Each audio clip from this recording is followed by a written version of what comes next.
muito boa noite. Mais um Nordeste News começando a edição desta terça-feira e vamos conferir as principais notícias, os destaques da região Nordeste. Confira agora os destaques desta edição. Mulher com bebê nos braços é agredida pelo ex-companheiro e criança é atingida em Aracaju. Adolescente autista tenta proteger mãe durante briga e acaba matando o padrasto no Piauí. E mais, falso empregador é preso em emboscada após exigir vídeos sexuais de mulher que buscava trabalho.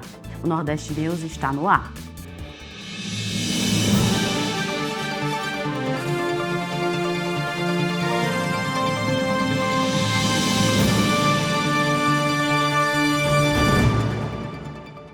Começamos esta edição de terça-feira do Nordeste News falando sobre uma mulher que foi agredida pelo ex-companheiro enquanto segurava a filha bebê no colo, no bairro Areia Branca, em Aracaju, Sergipe. De acordo com a Polícia Militar, em meio às agressões, a bebê de pouco mais de um ano que estava no colo da mãe bateu a cabeça na parede e ficou desacordada por cerca de 5 minutos. Após algumas tentativas, a mulher conseguiu reanimar a filha. Ainda segundo a PM, a mãe foi encontrada com ferimentos dentro de casa com os 3 filhos, todos menores de idade. As vítimas foram encaminhadas ao hospital e, após o atendimento médico, seguiram para a Delegacia de Atendimento aos Grupos Vulneráveis. A PM informou ainda que o suspeito fugiu e ainda não foi localizado. E um homem chamado Ariel Portela do Nascimento morreu no hospital após ser esfaqueado na madrugada desta terça-feira em Parnaíba, no litoral do Piauí. De acordo com o 2º Batalhão de Polícia Militar, o suspeito é um adolescente de 16 anos, enteado da vítima, que teria atacado o padrasto para defender a mãe de agressões. No local, os policiais militares foram informados que Ariel Portela havia sido levado ao Hospital Estadual de Seu Arco Verde por familiares. Ainda segundo a Polícia Militar, o homem passou por cirurgia, mas não resistiu e morreu na unidade. A esposa de Ariel informou aos policiais que o marido chegou em casa embriagado e começou a agredi-la. Segundo ela, o filho tentou impedir as agressões e desferiu uma facada no peito do padrasto. A mulher relatou ainda que o garoto possui transtorno do espectro autista. A mulher e o adolescente foram levados para a Central de Flagrantes de Teresina para a realização dos procedimentos cabíveis. E olha só, um falso empregador foi preso em Fortaleza por suspeita de exigir fotos e vídeos sexuais de uma jovem de 18 anos que estava em busca de trabalho. A captura do indivíduo ocorreu na última sexta-feira, dia 16. A ocorrência teve início após o setor de inteligência da Polícia Militar tomar conhecimento de que a mulher estava sendo vítima de chantagem e ameaças por parte de um homem de 34 anos que conseguiu o contato dela por meio de uma falsa proposta de emprego. De posse dos dados pessoais da vítima, o suspeito a ameaçou e obrigou a mulher a enviar as imagens. Ao receber o material, o homem passou a exigir vantagem econômica sob ameaça de divulgar o conteúdo, além de obrigar a vítima a manter relação sexual com ele como condição para pagar os arquivos. Diante da situação, os policiais montaram uma operação para capturar o criminoso no dia do suposto encontro dele com a vítima. Na ocasião, o indivíduo solicitou um veículo por aplicativo para levar a jovem até o bairro Siqueira, onde ele aguardava em uma motocicleta. Tudo foi acompanhado pelos agentes. Ao perceber a presença dos policiais, o homem tentou fugir, mas foi perseguido e capturado no bairro Bom Jardim. O suspeito, que não teve a identidade informada, foi conduzido para o 32º Distrito Policial, onde foi autuado em flagrante pelo crime de extorsão. E um homem foi preso no Aeroporto Internacional Cunha Machado, em São Luís, no Maranhão, ao ser flagrado utilizando documento falso e transportando mais de 12 quilos de cocaína presos ao corpo. Segundo a Polícia Federal, a ação ocorreu após uma denúncia informar que um passageiro estaria viajando com documentação falsa em um voo procedente de Cuiabá, com destino à capital maranhense. Após o pouso da aeronave, o suspeito foi abordado e apresentou um documento de identidade falso. Durante a revista pessoal, os agentes localizaram diversos pacotes de cocaína escondidos sob as roupas. O homem foi conduzido à Superintendência da Polícia Federal no Maranhão, onde foi autuado em flagrante. Ainda no aeroporto de São Luís, no sábado, outro homem foi preso por estar foragido da Justiça. Contra ele, havia um mandado de prisão expedido pela primeira vara de execuções penais da comarca de São Luís, em razão da condenação pelo crime de roubo. O suspeito pretendia embarcar com destino à cidade de São Paulo. A seguir, aqui no Nordeste News, Polícia Rodoviária Federal apreende 92 itens sem notas fiscais no interior de Alagoas. E vamos falar do TJ de Pernambuco, que concede prisão domiciliar ao presidente da Câmara de Ipojuca, preso com dinheiro e suspeito de irregularidades. O Nordeste News volta em instantes.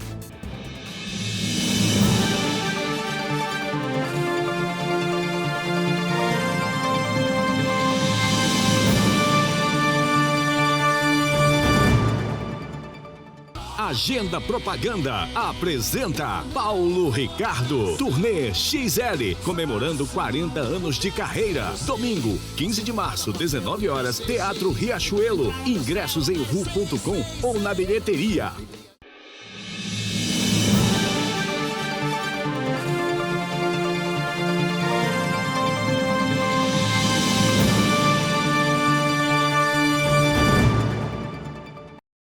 Estamos de volta com o Nordeste News ao vivo para você que nos acompanha aí na TV e também no YouTube. Vamos continuar falando das principais notícias aqui da nossa região Nordeste. Olha só, a Polícia Rodoviária Federal apreendeu na segunda-feira 92 itens sem notas fiscais dentro de um carro em São Sebastião, no interior de Alagoas. De acordo com a Polícia Rodoviária Federal, por volta das 16 horas, os agentes pararam o veículo para a revista e encontraram as mercadorias. Os 3 homens que estavam no carro explicaram que estavam voltando de Foz do Iguaçu, no Paraná, onde compraram os produtos e seguiam para Recife, em Pernambuco. Os ocupantes do carro informaram que a carga estava avaliada em R$150 mil. Os objetos apreendidos foram encaminhados para a Superintendência da Polícia Federal, localizada no bairro do Jaraguá, em Maceió. E o Tribunal de Justiça de Pernambuco concedeu a prisão domiciliar ao vereador Flávio Henrique do Rego Souza, conhecido como Flávio do Cartório, presidente da Câmara Municipal de Ipojuca, no Grande Recife. Ele estava preso desde novembro de 2025, suspeito de praticar esquemas de rachadinha e de desvios milionários de emendas parlamentares.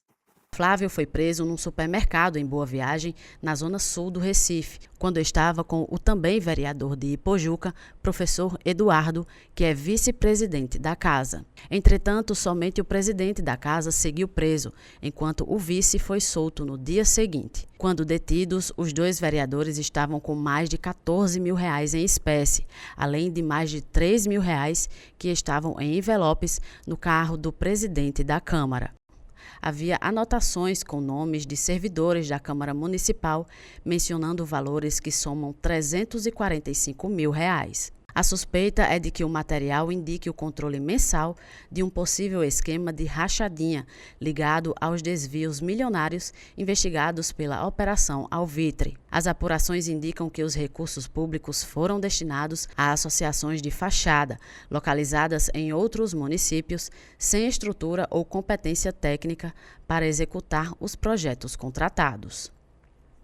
Suspeitos de um assalto a uma joalheria na Paraíba trocaram tiros com a Polícia Rodoviária Federal no último sábado em Currais Novos, na região Seridó do Rio Grande do Norte.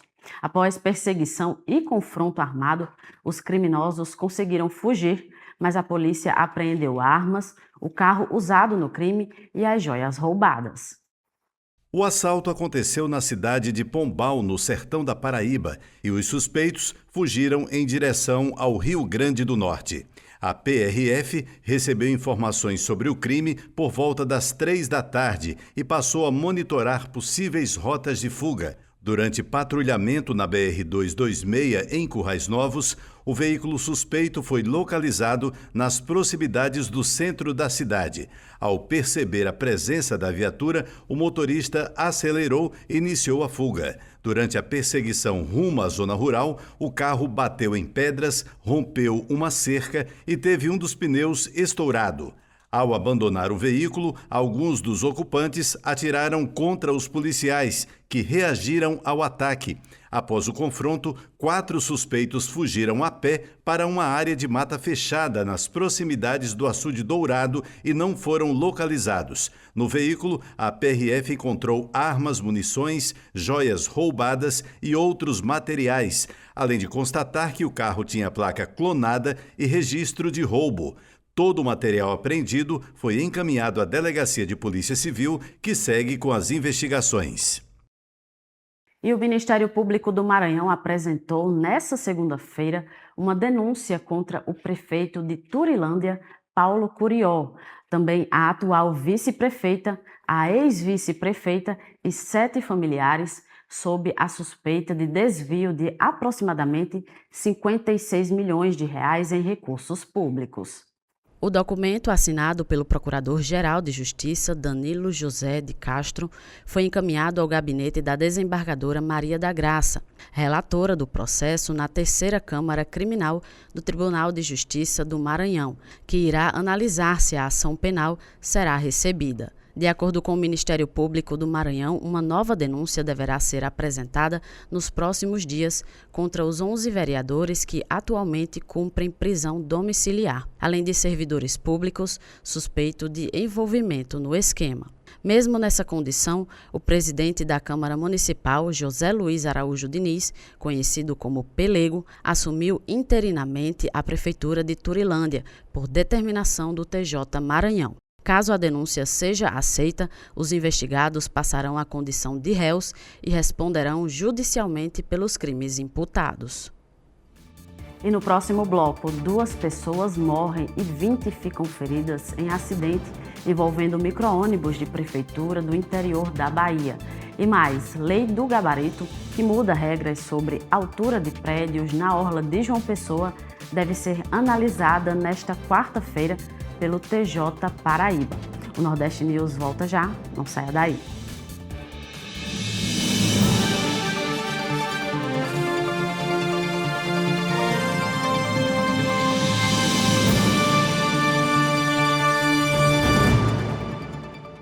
Agenda Propaganda apresenta Paulo Ricardo, Turnê XL, comemorando 40 anos de carreira. Domingo, 15 de março, 19 horas, Teatro Riachuelo. Ingressos em ru.com ou na bilheteria.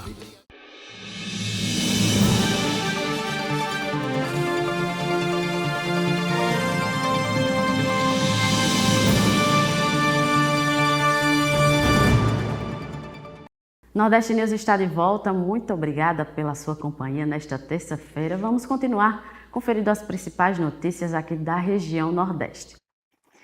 Olha, 2 pessoas morreram e outras 20 ficaram feridas em um acidente envolvendo um micro-ônibus e um caminhão na BR-116, próximo ao município de Jequié, no sudoeste da Bahia.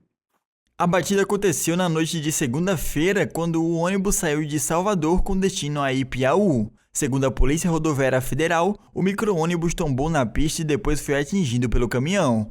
Não há detalhes sobre o que causou o tombamento. O micro-ônibus envolvido no acidente era da Prefeitura de Ipiaú, cidade que fica no sul da Bahia e transportava pacientes do município. Na ocasião, havia 22 pessoas no veículo, entre pacientes, acompanhantes e um motorista. As 2 vítimas do acidente estavam no micro-ônibus, mas as identidades delas não foram divulgadas. As 20 pessoas feridas foram encaminhadas para o Hospital Geral Prado Valadares. Em nota, a Prefeitura de Ipiaú afirmou que se solidariza com as famílias das vítimas e que tem adotado todas as medidas necessárias. A lei do uso e ocupação do solo de João Pessoa, que pode flexibilizar os limites de altura de prédios na orla da capital paraibana, a chamada Lei do Gabarito, deve ser julgada pelo Tribunal de Justiça da Paraíba. A inclusão dos embargos de declaração foi pedida pelo relator do caso, o desembargador Carlos Beltrão. Em dezembro de 2025, o TJ declarou inconstitucional a lei aprovada pela Câmara dos Vereadores de João Pessoa em 2024. Os desembargadores consideraram a existência de vícios formais e materiais e derrubaram a legislação. Trabalhadores e representantes da construção civil protestaram contra a decisão. Eles argumentam que os empreendimentos erguidos longe do limite de proteção também são afetados pela derrubada da lei. A Lei Complementar número 166 de 2024, aprovada pela Prefeitura de João Pessoa, alterou o plano diretor e, na prática, afrouxou os limites de altura das construções na orla, numa faixa de 500 metros a partir da linha da praia. A área é reconhecida como patrimônio ambiental, paisagístico e cultural do Estado. A lei é contestada pelo Ministério Público da Paraíba, que argumenta que as mudanças ferem princípios constitucionais de proteção ao meio ambiente e à ordenação pública. E um grupo de estudantes da Universidade Federal do Rio Grande do Norte lançou uma campanha pedindo a expulsão do professor titular do Departamento de Artes, professor Tarsus Licurgo. O coletivo Juntos Potiguar acusa o docente, que também atua como pastor e influenciador, de propagar discurso de ódio e desinformação, protocolando um abaixo-assinado e uma denúncia formal na ouvidoria da instituição. O movimento cita postagens e declarações de Licurgo sobre racismo estrutural, ativismo trans e veganismo, incluindo o uso de termos considerados ofensivos e comparações de pessoas trans a animais. Segundo o grupo, tais atitudes configuram violação do Código de Conduta dos Servidores da Universidade. Em resposta, Tarsus Licurgo afirma ser vítima de perseguição política e religiosa. O professor compartilhou mensagem de insultos recebidos e defendeu a liberdade de expressão no ambiente acadêmico, ressaltando que, abre aspas, quando a política vira religião, o contraditório vira blasfêmia, fecha aspas, e que a universidade deve ser um espaço para debate de ideias, não para cancelamentos. E o Nordeste News desta terça-feira vai ficando por aqui. Nós temos um novo encontro amanhã, nesse mesmo horário. Até lá!